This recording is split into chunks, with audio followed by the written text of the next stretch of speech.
रोहित के presidential suite में Sunny dining table के पास खड़ा होकर कांपते हुए पैरों से बस रोहित के जूतों की ओर देखे जा रहा था। सनी के माथे से पसीने का बहना रुक नहीं रहा है। रोहित को गुस्से में देखकर भी इस बार आर्यन को डर नहीं लग रहा था, क्योंकि उसके मन में एक उम्मीद थी कि आज का उनका ये प्लान कम से कम रोहित को अनिका से एक कदम और नजदीक ले गया था।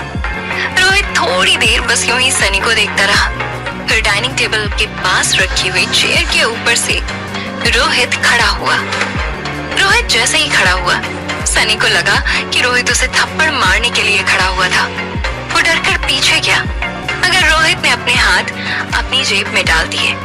बड़ी सख्त आवाज में रोहित ने सनी से कहा, ये सारी प्लानिंग करने की क्या जरूरत थी? क्या चाहते थे तुम? क्या तुम जानती हो तुम्हारी वजह से मैं इस वक्त सलाखों के पीछे हो सकता था? मेरे ऊपर अगर उसने हैरेसमेंट की कंप्लेन की होती या फिर इस सिचुएशन का कोई गलत फायदा उठाने की कोशिश की होती तो पता है क्या होता? इस बात का सनी के पास कोई जवाब नहीं था। उसने कांपती हुई आवाज में रुक रुक कर रोहित से बात करना शुरू किया। भैया, आप अभी यंग हो, इतने हैंडसम हो और आप जिस तरह अकेले जिंदगी जी रहे हो ना, वो देखकर मुझे ऐसा लगा जैसे आपको किसी लड़की के साथ की जरूरत थी। You need a partner. इसलिए मैंने सोचा कि अगर आज आपको। सनी आगे एक भी शब्द कहे उससे पहले रोहित ने उसका मुंह बंद करते हुए कहा, चुप हो जाओ बेशरम।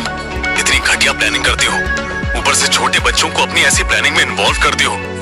तुम्हें शर्म नहीं आती? तुम्हें इस बात की सजा जरूर मिलेगी।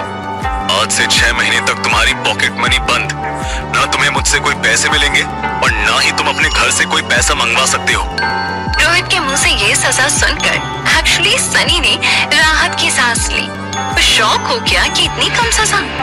रोहित ने उसे माफ कर दिया था और इसी शॉक में उसके मुंह से निकल गया, बस इतनी छोटी सजा। सनी की इस बात पर रिएक्ट करते हुए रोहित ने कहा, लगता है तुम्हें ये सजा कम लग रही है। ठीक है तो फिर। रोहित आके कोई सजा सुनाए उससे पहले सनी ने अपने हाथ जोड़ लिए और रोहित से कहा, अरे भैया, मेरा मतलब है इतनी बड़ी सजा दोगे आप मुझे इतनी छोटी सी बात के लिए? मैं तो सोचकर भी कांप जाता हूँ कि 6 महीने तक अगर मुझे पैसे नहीं मिलेंगे तो मैं मेरी गेम की क्रेडिट्स कैसे भरूंगा, गेमिंग बैलेंस कैसे रिचार्ज कर पाऊंगा। ये सब सोच सोच के एक ही सेकंड में मेरा तो सर फटा जा रहा है। भैया प्लीज मुझे माफ कर दो, भैया प्लीज। सनी भले ही रोहित से माफी मांग रहा था अपनी सजा कम करने के लिए, मगर अंदर ही अंदर उसे पता था कि जो कुछ भी उसने किया था उसके बाद इतनी कम सजा उसे मिलेगी, ऐसा उसने एक्सपेक्ट नहीं किया था। सनी झूठ मूठ रोने का नाटक करते हुए अपने कमरे में चला गया। बेडरूम के दरवाजे के पास खड़े आर्यन की ओर देखा। रोहित को लगा कि ऐसी प्लानिंग में जरूर आर्यन को सनी ने ही फंसाया होगा। आखिर वो इस टॉपिक पर आर्यन से क्या बात करता। रोहित ने आर्यन को इशारा करते हुए अपने बेडरूम में जाने को कहा। आर्यन और सनी के जाने के बाद रोहित बालकनी की इजी चेयर पर बैठकर आसमान की ओर देखने लगा। उसे अनिका के कमरे में हुई सारी बातें याद आने लगी। उसके गीले बाल, अनिका की आंखें, अनिका के होठ बार बार रोहित की आंखों के सामने आ रहे थे। रोहित ये नहीं समझ पा रहा था कि जो अट्रैक्शन आज तक उसे किसी लड़की के लिए नहीं हुआ था, वो अनिका के लिए कैसे हो रहा था। तभी उसे वो मूवमेंट याद आई जब अनिका के शरीर से उसका बाथरूम फिसलकर रोहित के हाथ में आ गया था। रोहित ने आंखें बंद कर ली और इजी चेयर पर से खड़ा हो गया।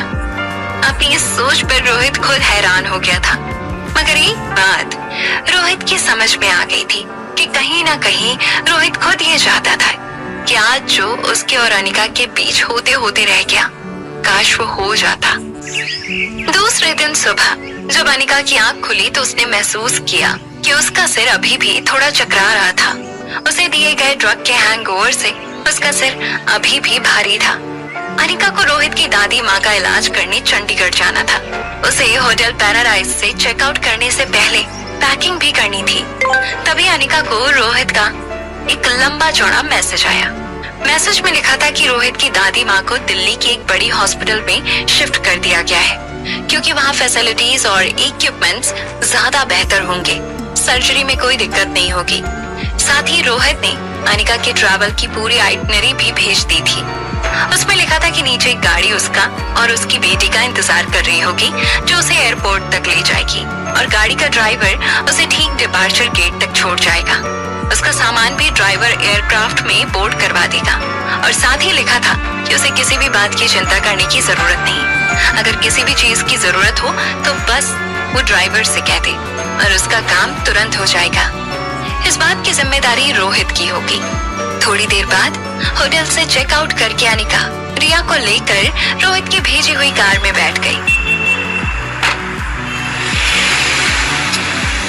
कार उसे एयरपोर्ट तक तो ले गई, लेकिन फिर अचानक कार ने एयरपोर्ट के लेफ्ट से लगा हुआ एक रास्ता पकड़ लिया। अनिका हैरान हो गई। उसने ड्राइवर से पूछा, एयरपोर्ट तो राइट हैंड साइड पर चला गया, आप ये गाड़ी किस रूट पर ले जा रहे हैं? ड्राइवर ने बड़े पोलाइटली अनिका की बात का जवाब दिया, मैडम ये रास्ता डायरेक्ट रनवे पर पहुंचने के लिए प्राइवेट रूट है। ये बात सुनकर अनिका न सिर्फ इम्प्रेस हुई पर हैरान भी हो गई थी। जैसे ही गाड़ी एक फाटक पर पहुंची, गाड़ी का नंबर नोट किया गया और फाटक पर खड़े गार्ड ने अनिका और बच्ची को देखकर अंदर बैठे गार्ड को फाटक ऊपर करने का इशारा किया।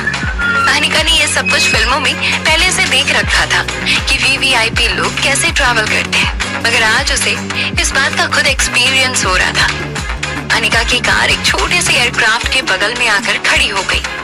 अनिका और रिया जब तक कार से उतरे तब तक अनिका को इस बात का पता चल चुका था कि आज वो एक प्राइवेट जेट में ट्रैवल करने वाली थी। जैसे ही रिया और अनिका फ्लाइट में बोर्ड हुए, सामने से एक आवाज आई, तो तुम हो शैतान बच्ची जो अपनी मम्मी की कही बातों को फॉलो नहीं करती। रिया की तरफ देखकर अंदर बैठी अंजलि आंटी ने ये कहा। फ्लाइट पर अंजलि आंटी और किशन अंकल को देखकर अनिका सरप्राइज हो गई। अंजलि आंटी ने रिया को हक करते हुए कहा, oh my God, look at her, कितनी खूबसूरत आंखें हैं। She looks like an angel right from the heaven. Kishan ji ने रिया को अपने पास बुलाकर बिठा लिया। वो रिया के साथ बातें करने लगे। अनिका और अंजलि फ्लाइट के दूसरे किनारे पर बनी एक छोटे से काउच पर बैठ गए। फ्लाइट अंदर से बेहद शानदार थी। एयरक्राफ्ट के अंदर 2 बेडरूम भी दिए गए थे। रोहित ने इस बात पर खास ध्यान दिया था कि अनिका अपने ट्रैवल के दौरान सोना चाहती थी। अंजलि ने अनिका के सामने रोहित की तारीफ करते हुए कहा, रोहित अपने वादों का पक्का है, इसका टेस्ट ऑसम है, लाजवाब। आजकल की जनरेशन के लड़कों में ऐसा क्लास देखने कहाँ मिलता है। जब उसे पता चला कि तुम हमारी भांजी हो तो उसने हम दोनों का ट्रैवल साथ ही फिक्स कर दिया। किशन अभी भी पूरी तरह से ठीक नहीं हुए हैं। मैंने सोचा तुम रोहित की दादी का ऑपरेशन करने दिल्ली जा ही रही हो तो उसी हॉस्पिटल में थोड़े दिन किशन भी अंडर ऑब्जर्वेशन रहेंगे तो अच्छा होगा। अनिका ने अंजलि आंटी से कहा कि वो सर्जरी से पहले थोड़ा आराम करना चाहती थी। उसने जब अपनी मेडिकल कंडीशन के बारे में अंजलि मामी से कहा तो अंजलि आंटी भी फौरन मान गई। मामी ने अनिका से कहा, तुम रिया की चिंता मत करो, मैं और तुम्हारे मामा यहाँ उसका ख्याल रखेंगे। तुम अंदर बेडरूम में जाकर आराम करो। 1 घंटे के अंदर फ्लाइट ने दिल्ली रनवे पर लैंड किया। एयरक्राफ्ट से बाहर निकलने के बाद नीचे खड़े गार्ड ने चारों पैसेंजर के ऑफिशियल पेपर वर्क चेक की और उन्हें रोहित की भेजी हुई गाड़ी में बिठा दिया। रास्ते में अंजलि मामी ने अनिका से कहा, बेटा इफ यू डोंट माइंड तुम अपने मामा को हॉस्पिटल के स्पेशल वार्ड में ले जाओ। मैं रिया को लेकर घर जाती हूँ। हम दोनों वहाँ थोड़ा आराम कर लेंगे और फिर तुम दोनों से मिलने हॉस्पिटल आ जाएंगे। अनिका वैसे भी रिया को हॉस्पिटल नहीं ले जाना चाहती थी, इसलिए उसने मामी के ऑफर को मान लिया और कहा, मामा की बिल्कुल चिंता न कीजिएगा और उनका ख्याल रखने के लिए मैं तो हॉस्पिटल में हूँ ही। मामा ने इस बात पर तुरंत आगे की सीट से पीछे मुड़कर कहा, बेटा जब से तुमने मेरी सर्जरी की है तुम्हारा मामा पहले से ज्यादा फिट हो गया है और बेटा जब से तुम मिली हो हमें किसी बात की फिक्र नहीं। थोड़ी देर में गाड़ी दिल्ली की लाइफ केयर हॉस्पिटल की गेट में दाखिल हुई। ये हॉस्पिटल भी खुद मारवा परिवार की ही थी, मगर मनाली के मुकाबले इस हॉस्पिटल में काफी मॉडर्न टेक्निक और इक्विपमेंट्स मौजूद थे। देश भर के वीवीआईपी भी यहीं आकर अपना ट्रीटमेंट करवाते थे। इस हॉस्पिटल में जाकर किसी को भी 1 सेकंड के लिए ये ख्याल जरूर आता कि आखिर ये हॉस्पिटल है या कोई 5 स्टार होटल। अनिका ने हॉस्पिटल के कुछ स्टाफ के साथ मिलकर किशन अंकल को हॉस्पिटल के वीवीआईपी वार्ड में एडमिट किया।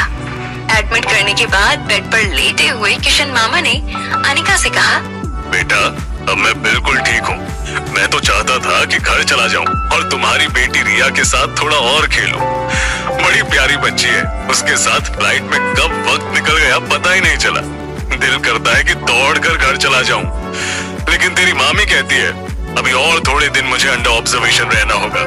अनिका ने एक प्यारी सी मुस्कुराहट के साथ मामा की बात का जवाब दिया। मामी ठीक ही तो कह रही हैं। थोड़े दिन और अगर अंडर ऑब्जर्वेशन रहोगे तो हर्ज क्या है? Better safe than sorry. Kishan uncle को वीआईपी वार्ड में सेटल करने के बाद अनिका को आईसीयू में जाना था। उसने रोहित की भेजी हुई अपनी दादी की सारी रिपोर्ट्स पहले से पढ़ ली थी। अब उसे जल्दी से सर्जरी स्केड्यूल करनी थी और दादी माँ का इलाज करना था। उसे पता था कि ऑपरेशन सक्सेसफुल होने के बाद ही उसे उसके बेटे की इंफॉर्मेशन मिल सकती थी। जब अनिका ऊपर किशन मामा के साथ थी तब आईसीयू वार्ड के बाहर रोहित का परिवार इकट्ठा हुआ था। रोहित के साथ छोटा आर्यन भी वहीं मौजूद था। परिवार के कुछ लोग रोहित का विरोध कर रहे थे और रोहित से कह रहे थे, तुम्हारी जिद की वजह से हुआ है ये सब। इस बच्चे के कदम है ही मनहूस। जब से मारवा खानदान में इसकी एंट्री हुई है हमारे साथ सब कुछ बुरा ही बुरा हो रहा है। कंपनी लॉस कर रही है और दादी माँ की हालत देखी है तुमने? आज इस लड़के के कदम पड़ते ही उनकी कंडीशन और खराब हो गई। क्या जरूरत थी चंडीगढ़ के अस्पताल से उन्हें यहाँ शिफ्ट करने की? रोहित एक रिस्पॉन्सिबल आदमी था। सबकी बातों का जवाब देते हुए उसने कहा, चंडीगढ़ के हॉस्पिटल से बेटर ऑपरेशन की सुविधाएं इस हॉस्पिटल में मौजूद हैं। जाहिर सी बात है उनकी सर्जरी सक्सेसफुल होने के ज्यादा चांसेस यहीं पर थे और उसने जो भी डिसीजन लिए हैं वो दोनों हॉस्पिटल में मौजूद बड़े बड़े डॉक्टर की सलाह से लिए हैं। ये बात सुनते ही परिवार की एक औरत ने कहा, मैं रोहित की बात से बिल्कुल सहमत हूँ। इस सब में रोहित का कोई फॉल्ट नहीं। जो कुछ भी दादी माँ के साथ हो रहा है वो सिर्फ इस शैतान आर्यन की वजह से हो रहा है। He does not deserve to be in the family। इसकी वजह से ही दादी माँ का एक्सीडेंट हुआ और आज इसके आते ही उनकी हालत पहले से भी बदतर हो गई। नन्हे आर्यन को परिवार की ऐसी बातें सुनने की आदत बहुत पहले से थी। वो टेंशन में खड़ा बस सबको देख रहा था और भगवान से प्रे कर रहा था कि उसकी ग्रेट ग्रैंड यानी कि उसकी बड़ी दादी जल्द से जल्द ठीक हो जाए।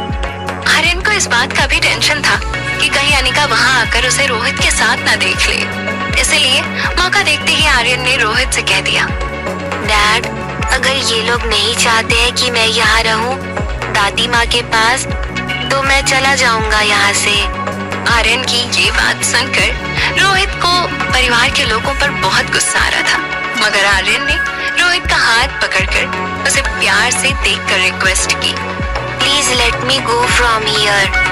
एक लंबी सांस छोड़ते हुए रोहित ने हॉस्पिटल के एक पुराने स्टाफ से कहा कि वो आर्यन को हॉस्पिटल में ही बने प्राइवेट रूम में लेकर जाए।